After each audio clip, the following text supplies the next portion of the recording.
I'm Amy from Doodledog Designs. Today I'm going to show you how to make a nest pincushion for a sewn bird. Let's get started. I have this punch needle bird. You could also make a bird out of wool or quilting cottons. I'll put a link in the description below for the pattern for this particular bird. I've chosen a quilting cotton that I think goes well with this bird. So you're going to need a bowl or a compass to draw a circle that is the size of the nest that you want to make. This bird is about 3 inches wide, and I am going to use a circle that's about 4 1/4 inches wide. So if you have a bigger bird, you might want to make a bigger circle, and a smaller bird might look better with a smaller circle. If you're unsure what size to make your circle, it can be helpful to make a practice nest out of a muslin fabric or another cheap fabric before you cut into your quilting cotton. So I want to turn the fabric over, so I'm using the wrong side of the fabric. Going to place the bowl over the fabric. I want to leave enough room on the edges here to have extra room because this is going to be my sewing line, not my cutting line. And I'm going to use a washout pencil and draw all the way around the bowl. I'm going to cut around. Again, make sure to leave room for the seam allowances.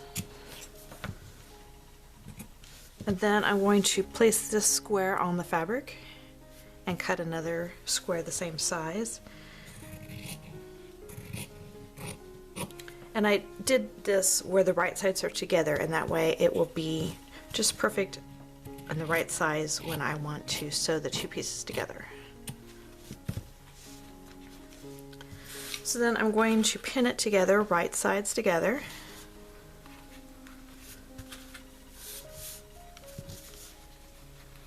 And then I'm going to sew all the way around the edge, leaving a small opening for turning. So I have the circle sewn with an opening left for turning, and I'm going to use my pinking shears and just cut all the way around, leaving about a 1/4 inch seam allowance. The pinking shears help keep the fabric from unraveling as you work with it. If you don't have pinking shears, you can just use regular scissors. Then I'm going to clip in fairly regular intervals close to the seam. That will help the circle look better and lay more flat when you turn it. When you have all of the clips made, you want to turn it so the right sides are out.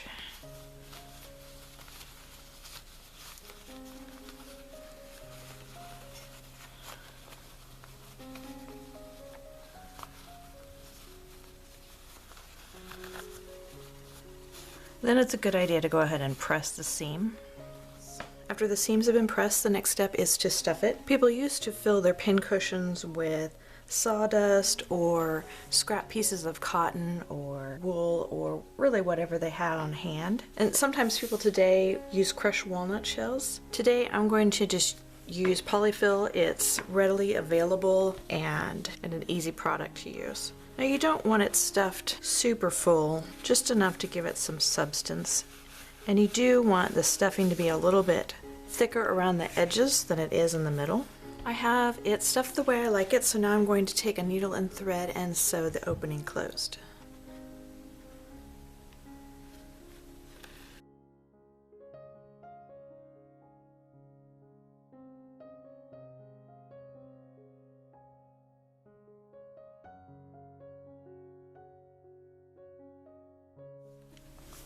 After the hole is sewn, you want to pick some pearl cotton that goes well with the pincushion fabric. I have chosen this, it's pearl cotton number 8. And you want to take a fairly long piece of it. You want it to be long enough to do this entire next step in with one string. So I've cut a piece of string about 1.5 yards long.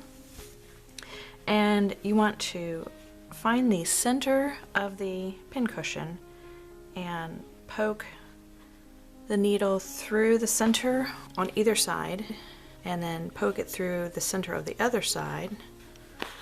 And what I want to do here is get the knot in the middle, so I'm going to pop it through bottom but not through the top here. And then I'm going to wrap the string around the edge of the pincushion and poke the needle back through that same center hole and then back up in the center here.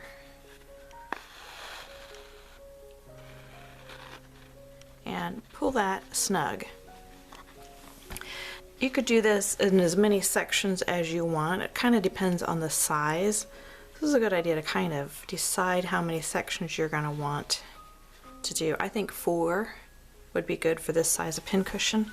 So I'm going to go ahead and do the opposite side here now and just put the string again all the way around and push the needle up through the center.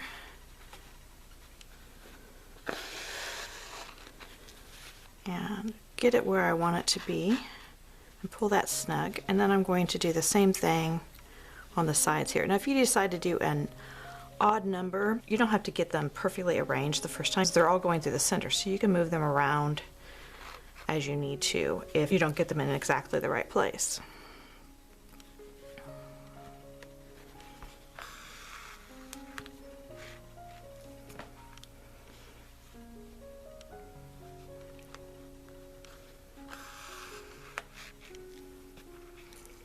You can see how I've just pulled it snug enough to kind of wrinkle the fabric on each of the spots. And then I'm going to bring it back through one last time in the center to help keep it snug.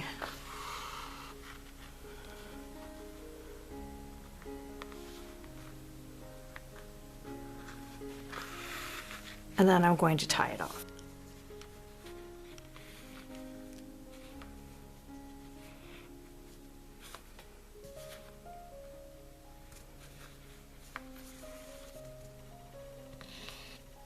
And after I tie something like this off, I like to go through pretty close to my knot and then bring the needle out somewhere else and then pull that tight. When I cut this, the end of the string is going to go back in the inside of the project.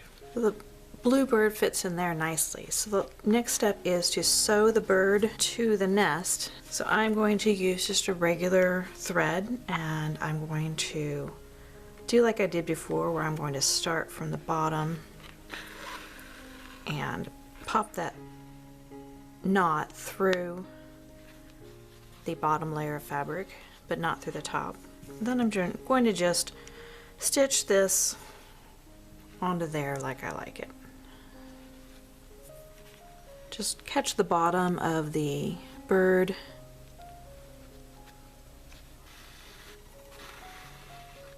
Just go back and forth here, catching the bird and going into the pincushion.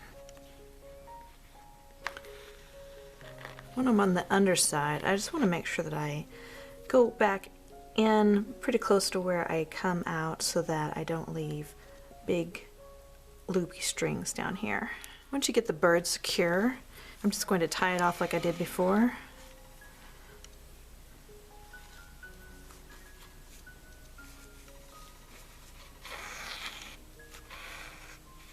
And then I will bring the end of the string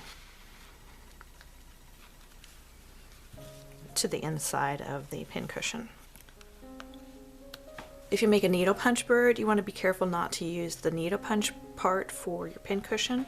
Just use the cushion itself in the nest or in the back of the bird. But if you use the front of the bird, you run the risk of snagging the loops on your punching. If you made your bird out of wool or cotton, you could certainly use the bird for your pincushion as well. You could certainly just have your bird sit on a table somewhere. You could attach it to the top of a box. This box is about 4.5 inches in diameter, and it's a nice size.